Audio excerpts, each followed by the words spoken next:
ఇంకొక ఆరో ముఖ్యమైన సూత్రం ఏంటంటే పిల్లలకి కనీసం రోజుకి 1 గంట సేపైనా అవుట్డోర్ గేమ్స్కి అలవాటు చేయడం అనమాట అండి. అంటే ఏదో ఒక రకమైనటువంటి శారీరక శ్రమ.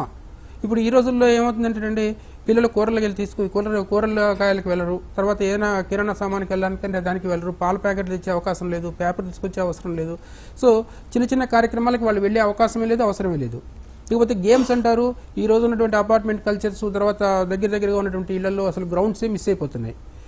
అందరూ ఎంతసేపు అన్నా కూడా ఇండోర్ గేమ్స్, అది కూడా సెల్ ఫోన్లోను కంప్యూటర్లోను గేమ్స్ ఆడడం అవుతుంది. దానివల్ల ఒబేసిటీ పెరుగుతుంది తప్పితే ఒక స్టాగ్నెంట్గా ఒకటే ప్రాంతంలో ఉండడం వల్ల పిల్లవాడు ఆడడం సంగతి పక్కకి పెట్టండి, వాళ్ళలో ఒబేసిటీయే ఎక్కువ పెరుగుతుంది తప్పితే శారీరక పరిశ్రమ లేకపోవడం వల్ల బాడీలో బ్లడ్ సర్క్యులేషన్ నార్మల్ అవ్వడం కానీ లేకుంటే ఇతర ఆర్గాన్స్ సరైనటువంటి గ్రోత్ జరగడం కానీ జరగదనమాట అండి. ఏ రకమైనటువంటి గేమ్ అయినా కావచ్చు, అది ఫుట్బాల్ కావచ్చు, క్రికెట్ కావచ్చు, లేకుంటే రన్నింగ్ కావచ్చు, ఏదైనా కావచ్చు, మినిమం ఒక 1 అవర్ సేపు వాకింగ్ అనేది, చిన్నపిల్లల్లో వాకింగ్ అనేది అది చాలా తప్పండి. ఎందుకంటే వాళ్ళు ఆడుకునే వయసు అది. ఏ 40 ఏళ్లకో 50 ఏళ్లకో అలాగా వాకింగ్కి వెళ్ళి వచ్చామండి ఒక అరగంట అని చెప్పారంటే అది మీ వయసుకి తగ్గట్టుగా అది సరిపోతుంది. కానీ చిన్నపిల్లలు 5 సంవత్సరాలు 6 సంవత్సరాలు 20 సంవత్సరాల వరకు కూడా వాళ్ళు వాకింగ్ వెళ్తున్నారని చెప్పారంటే వాకింగ్ వాళ్ళకి అవసరం లేదండి. వాళ్ళకి కావాల్సింది గేమ్స్. అంటే అంటే మొత్తం శరీరంలో అన్నటువంటి అన్ని ఎముకలు కండరాలు కూడా ఒక రకమైనటువంటి ఫిజికల్ ఫిట్నెస్ కోసం వాళ్ళు ఆటలు ఇది పూర్వకాలంలో ఆటలు అనేవి కామన్గా జరిగేవి.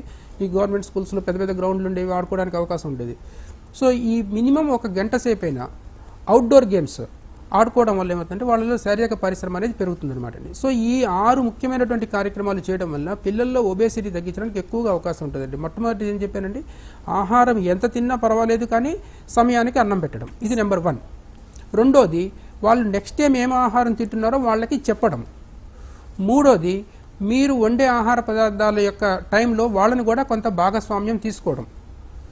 నాలుగోది, వాళ్ళకి ఆహారం ఎప్పుడు పెట్టినా కూడా బ్యాలెన్స్డ్ డైట్ ఆహారం పెట్టేలాగా, అంటే పప్పు, కూర, చారు, సాంబారు అన్ని రకాలంటే మధురాములలో ఉన్న తిక్కటు కషాయాలు వచ్చేలాగా, అంటే ఒకటే సైడ్ కుర్కురేలు లేకుంటే సాల్టెడ్ ఎక్కువగా ఉన్న పదార్థాలు లేకుంటే సాఫ్ట్ డ్రింక్స్ అలాంటివి కాకుండా బ్యాలెన్స్డ్ డైట్ ఆహార పదార్థాలు పెట్టడం, ఇది నాలుగోది. ఐదోది ఏంటంటే మినిమం 6 నుంచి 8 గంటలు మినిమం వాళ్ళు నిద్రకు ఉపక్రమించేలాగా వాళ్ళకి ఆ సెల్ ఫోన్లకి, టీవీలకి, ట్యాబ్లకి కొంచెం దూరంగా పెట్టి మినిమం 6 నుంచి 8 గంటలు వాళ్ళు ప్రశాంతంగా డీప్ స్లీప్ పట్టేలాగా తల్లిదండ్రులు చూసుకోవడం. ఆరో ముఖ్యమైనటువంటి ఏంటంటే మినిమం రోజుకు అరగంట సేపైనా అవుట్డోర్ గేమ్స్, అని వాళ్ళు ఏ రకమైనటువంటి గేమ్స్ అయినా కావచ్చు అండి, క్రికెట్ కావచ్చు, ఫుట్బాల్ కావచ్చు, ఏ రకమైనటువంటి గెంతడము, దుమ్మకడము, పరిగెత్తడము ఇలాంటివి అనమాట అండి. అంటే ఒక చోట నడవడము, ఒక చోట ఎక్సర్సైజ్ చేయడము, అదంతా వాళ్ళకి అప్పుడే అవసరం లేదండి. కనీసం ఒక 30 ఇయర్స్ 40 ఇయర్స్ దాటిన తర్వాత వాళ్ళు ఒక చోట నిలబడి ఎక్సర్సైజ్ చేసిన, లేకుంటే చాలామంది మీరు పార్కులు చూస్తుంటారు, ఒకటే చోట నిలబడి ఎక్సర్సైజ్ చేస్తూ ఉంటారు. అంటే ముందుకు వంగడం, వెనక్కి వంగడం లాగా, లేకుంటే స్పీడ్ వాకింగ్, స్లో వాకింగ్, ఇవన్నీ కూడా వాళ్ళకి అంటే ఆ వయసు వాళ్ళకి అది సెట్ అవుతాయండి. కానీ చిన్నపిల్లలకి మాత్రము ఈ ఎగరడము, దుమ్కడము, పరిగెత్తడము, దీనివల్ల ఏమవుతుందంటే వాళ్ళకి అన్ని రకాలైనటువంటి మజిల్స్, బోన్స్, దాంతో బ్లడ్ సర్క్యులేషన్ కూడా నార్మల్ అవడానికి అవకాశం ఉంటుంది అనమాట. ఈ 6 రకాలైనటువంటి సింపుల్ ఫార్మేట్స్ మీరు పాటించగలిగితే కనీసం 50 to 60% పిల్లల్లో ఒబేసిటీ రాకుండా మీరు కాపాడుకోవడానికి అవకాశం ఎక్కువగా ఉంటుందండి.